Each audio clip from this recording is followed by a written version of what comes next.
What if I told you that nearly every religion has its version of Satan? An adversary, a tempter, or a force of chaos?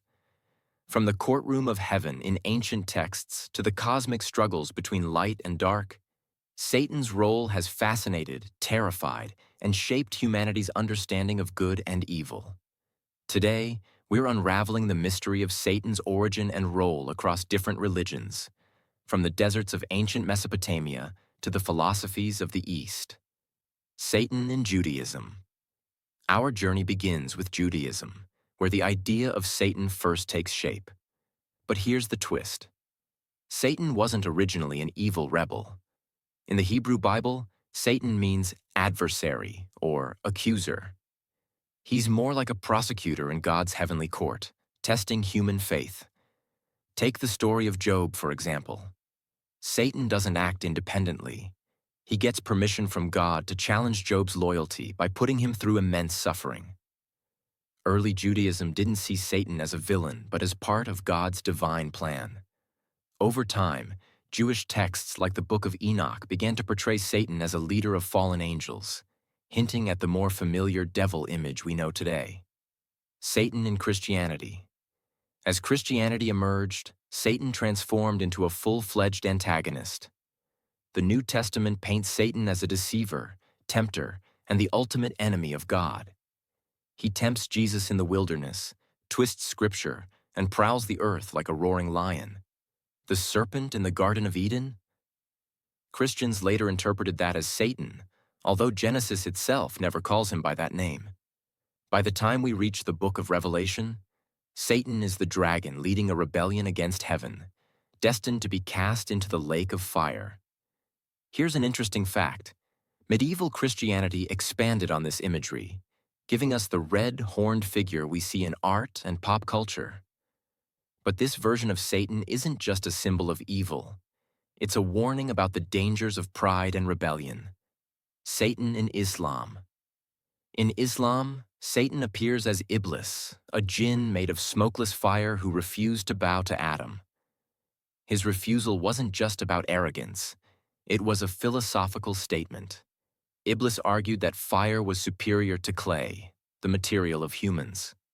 For this act of defiance, Allah cast him out, but Iblis wasn't done. He vowed to mislead humanity until the day of judgment. In Islamic teachings, Iblis isn't a rival god, but a tempter, testing human free will. One fascinating aspect: Muslims believe Iblis operates under Allah's ultimate authority, making him a tool for testing, much like in Judaism. This nuanced view shows that even the tempter plays a role in spiritual growth. Satan in Zoroastrianism. Long before Christianity or Islam, Zoroastrianism introduced the concept of a cosmic battle between good and evil. Here, Satan takes the form of Angra Mainyu, or Ahriman, the destructive spirit. He's locked in eternal conflict with Ahura Mazda, the god of light and wisdom.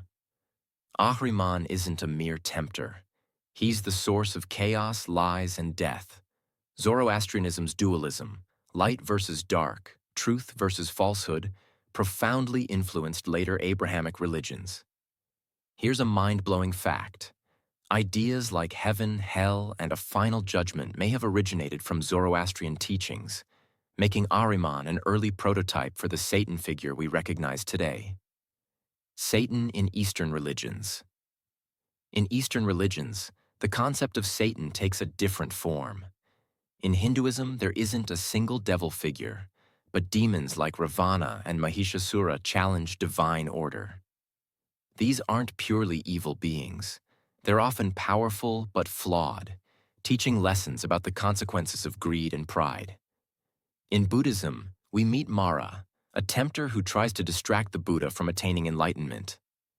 Here's the twist. Mara isn't an external being, but a symbol of inner struggles like desire and fear. These interpretations show a stark contrast to the Abrahamic view. Satan isn't a cosmic villain, but a mirror reflecting humanity's internal battles.